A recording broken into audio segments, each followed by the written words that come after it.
ఈ రోజుల్లో చాలా మంది దేవుడు నాకేమి ఇచ్చాడు, దేవుడు నాకేం చేశాడు, నాకేమీ జరగలేదు, నాకేం కార్యాలు జరగట్లేదు, దేవుడు నాకేమి ఇవ్వట్లేదు అని చెప్పి వారు ఆలోచన చేస్తూ అసంతృప్తితో ప్రతి దినము కూడా వారు చాలా అసంతృప్తితో జీవిస్తూ ఉంటారండి.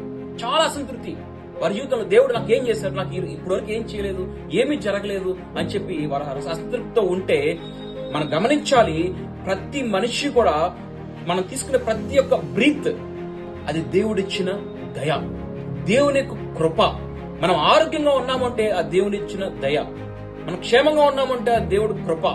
మనం ఆరోగ్యంగా జీవిస్తున్నాము, సంతోషంగా మన కుటుంబంతో ఉన్నామంటే దేవుని యొక్క ప్రేమ మన మీద ఉండబట్లే. కాబట్టి ప్రతి ఒక్కరు కూడా గమనించుకోవాలి. నిన్న ఒక ముంబైలో ఒక సంఘటన జరిగిందండి. ఒక ఫ్యామిలీ కారులో 5 మెంబర్స్ ట్రావెల్ చేస్తుంటే మెట్రో పిల్లర్, అండర్ కన్స్ట్రక్షన్ ఉన్న metro pillar all of sudden గా విరిగి కార్ మీద పడిపోయిందండి. ఒక మనిషి అయితే స్పాట్ డెడ్ అనమాట. రిమైనింగ్ 4 మెంబర్స్ హాస్పిటల్లో అడ్మిట్ అయి ఉన్నారు. బట్ చూసుకున్నట్లయితే వారి పట్ల దేవుని యొక్క కృప మరి లేనట్లే. మనం గమనించాలి. వాళ్ళకి తెలుసా అండి ఆ విధంగా జరిగిద్దని? ఏ మాత్రం కూడా తెలియదు.